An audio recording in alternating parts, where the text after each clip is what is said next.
Two people, same problems, same pressure, and yet they would respond very, very differently to the situation. One feels overwhelmed, stuck, and constantly questions themselves, but the other responds, adapts to everything, whether it's a new job, a new boss, a new team, and a huge project. This isn't a coincidence.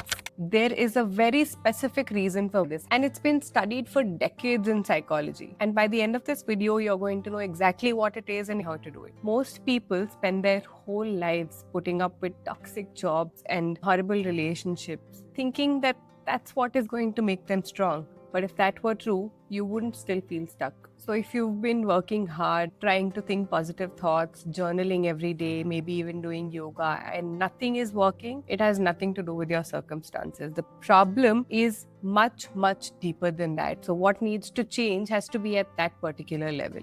You would never speak to anybody the way you speak to yourself. For the smallest of mistakes, you question your whole identity. You constantly remind yourself of everything that you think you're not. And you've been doing it for so long, this is not even something you need to tell yourself anymore. That voice you have running in the background of your head, it's not the problem. It's only a symptom. Think about this for a second.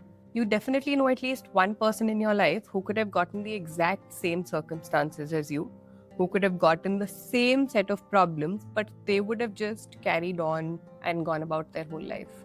Whereas you respond very differently to it.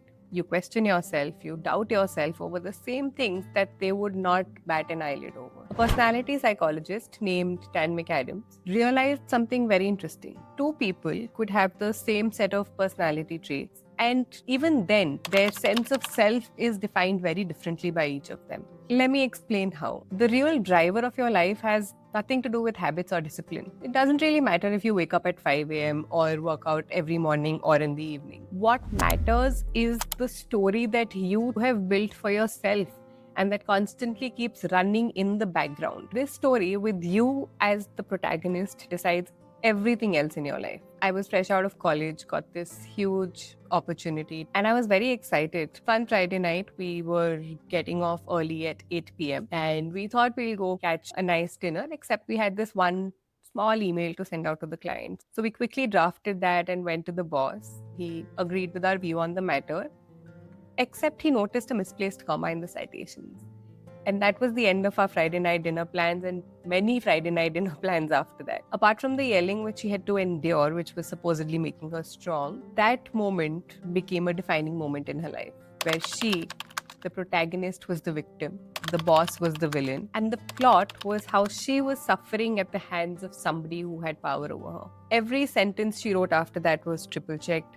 Every word that was typed out on a piece of paper was reviewed at least thrice. And while it's easier to talk about it in third person, I know that girl was me, and I carried that story for a long time. But nobody consciously decides that they want to live their lives feeling like a failure, always just one mistake behind from a blunder. It's almost like you're constantly functioning on flight or fight mode. But it's a story that I built from my repeated interpretations of the experiences that I was going through. No evidence of how well I was doing, how many deals I had done, how I was getting the validation from the partners. Absolutely nothing that contradicted that story penetrated the thick wall. Not only do we construct stories based on our interpretations of experiences and reject evidence that contradicts it, we also end up behaving to confirm that story. Let's say there's somebody who's not very confident about public speaking. And the fear is so intense that they withdraw from situations which require them to be confident. They become very hesitant and also interpret neutral reactions as negative. This in turn would reinforce their belief that they are not confident. Now imagine if somebody told this person whose legs shake at the thought of putting themselves in front of people to give a speech right away. What do you think is going to happen? That person's going to break and they're going to come back feeling like they're not confident and never go back on stage. And this is exactly why pushing through simply does not work. You can't change the behavior without changing the underlying story.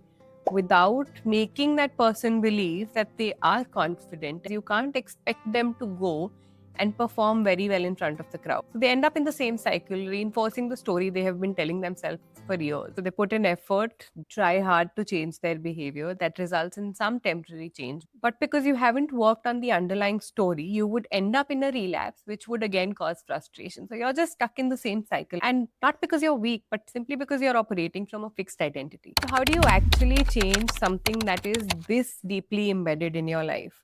The first thing that you need to do is separate that problem from who you are. Externalize it by understanding that you are not the problem. You are a person who's experiencing a problem. Instead of saying that I'm not enough, try to understand that you not being enough is just a story that you have told yourself. Instead of saying that you don't trust people, try to understand that your narrative of trust comes from a very difficult and specific place in your life, but that doesn't define your relationship with trust for the rest of your life, because there's never just one version of events. There are always other chapters, other interpretations, and moments that simply got edited out because they did not fit the big story that you had created for yourself. Go back to your dominant story and find just two exceptions. Every time you handled something your story said you couldn't, that you showed up in a way that contradicted the evidence that the story was presenting to you. Trust me, these moments exist. There are exceptions in every person's story. When I go back to the Friday night story, there are certain experiences that I had completely cut out. I'd stayed calm in that whole situation. I still went back to do the work next day and did really good work anyway. All of these things were in the scene, but they didn't serve the story that I was building about myself at that time. Same real events, but you just stop leaving essential parts out of it. I want you to find just one or two people that you care about to listen to this new story that you're writing about yourself, the new version of events and interpretations that you're looking at, and reflect all of these back to you so that these become real and more solid. And you also understand that the story that you have constructed for yourself is just in your head. Nobody else outside, especially the people who care about you, think about it the same way. What we're talking about is the ability to step outside of your story and see everything clearly from an outside perspective and consciously choose a version that works well for you. Once that starts shifting, everything else in your life will start shifting. Not because life got easier or your circumstances changed, but because you are no longer living inside a box that you have made for yourself.